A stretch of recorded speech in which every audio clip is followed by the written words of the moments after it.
Tes enfants n'écoutent pas. Cette clé pour se faire obéir sans crier, menacer ni punir. Tu aurais cru ça. Donc, écoute la vidéo jusqu'à la fin. Est-ce que ça t'arrive de crier, puis de culpabiliser juste après? Est-ce que tu as l'impression de parler dans le vide avec tes enfants? Si oui, reste jusqu'à la fin de cette vidéo parce que je vais te partager cette clé concrète pour obtenir l'écoute de tes enfants sans cri, sans menace, sans punition. Let's go. Première des choses que je conseille et que j'applique, c'est de créer l'identification. On ne nous a pas appris à gérer nos enfants autrement qu'avec la peur, la pression ou les punitions. Mais la vérité, c'est que les cris créent la peur, pas le respect. Et aujourd'hui, on va voir comment poser un cadre ferme, mais avec amour pour nos trésors. La première clé que je te donne est de connecte avant de corriger. Donc, crée une connexion avec ton enfant avant de le corriger. Ici, ce que je veux te dire, c'est que avant de demander quoi que ce soit à ton enfant, connecte-toi avec lui. Tu vas me demander comment tu peux le faire. Mets-toi à sa hauteur déjà, avec un regard, n'est-ce pas, face to face, les yeux dans les yeux. Appelle-le par son prénom ou son nom, son petit nom. Un enfant qui se sent vu et écoute mieux. C'est pour ça qu'il est important de te mettre à la hauteur de ton enfant et parle-lui. Exemple, mon cœur regarde-moi. Hein? 2 secondes à peine. Hein? Mon cœur regarde-moi. Tu le regardes pour attirer déjà son attention, pour qu'il comprenne que c'est à lui que tu parles, pas à autre chose ou à une autre personne. Qu'il comprenne que c'est le moment où il doit, n'est-ce pas, garder focus son attention sur toi et sur ce que tu vas lui révéler.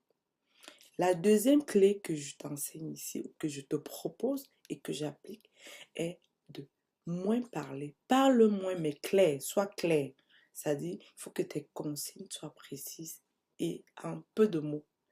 Plus on parle longtemps, moins l'enfant écoute. Une consigne courte, claire, directe, c'est simple. Il comprend. C'est un peu comme aussi avec une personne qui est déjà âgée. Tu ne vas pas venir lui remplir le bavardage avec des longues phrases qui donnent trop d'informations. C'est mieux que tu donnes une information précise.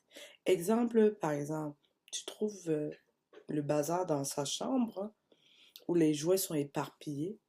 Tu l'appelles par son nom et puis tu lui dis, range en le regardant, range tes jouets maintenant s'il te plaît.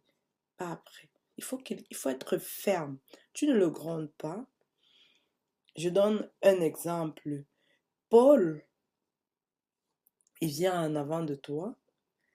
Range tes jouets, s'il te plaît. Tu le lui dis. Il va comprendre.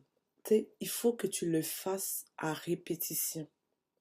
La troisième clé, donne des choix limités. C'est important de donner des choix limités à nos enfants. Les enfants ont besoin de se sentir, de sentir qu'ils ont un minimum de contrôle. Oui, ils aiment ça. Sentir que c'est eux qui gèrent, ils contrôlent. Ils ont quand même, je ne sais pas comment le dire, hein, une, une autorité quand même. Tu sais, ils sont galvanisés par ce petit privilège qu'on leur donne. Donc, tu poses le cadre, tu leur laisses ou tu le laisses le choix dans ce cadre.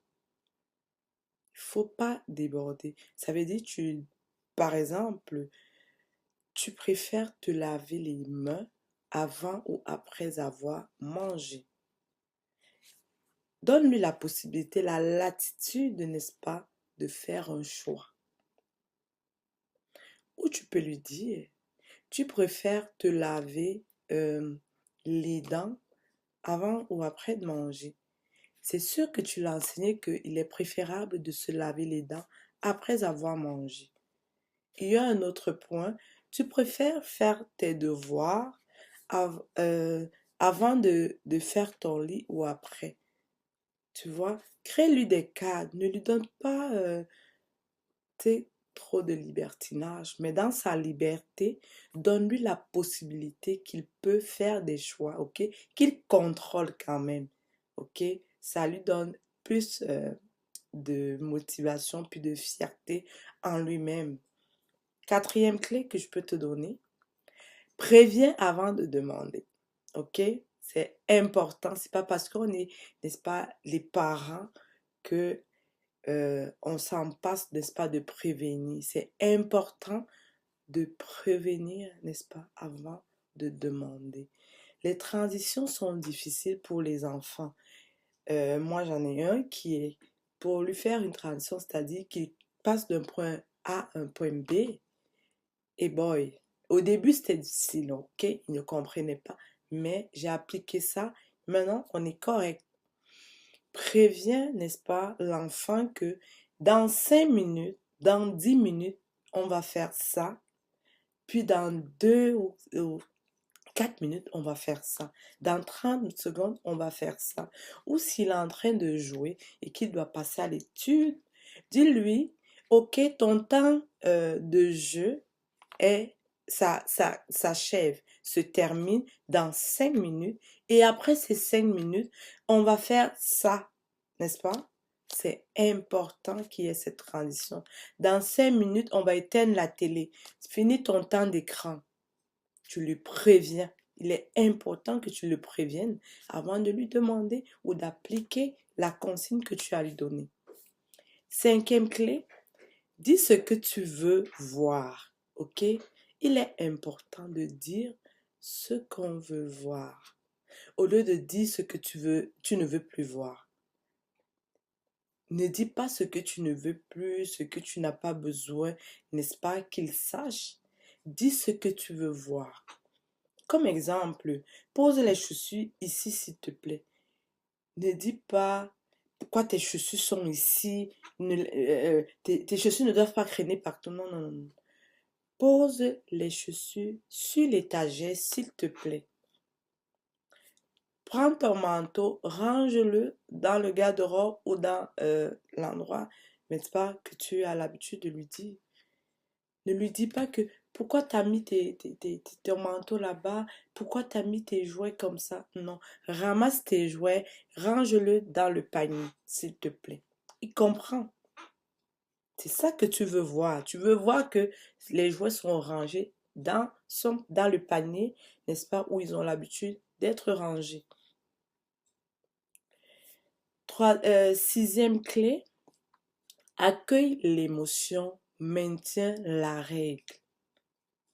Un enfant peut être fâché, n'est-ce pas, sans que la règle change. Accueillir l'émotion ne veut pas dire céder à tout.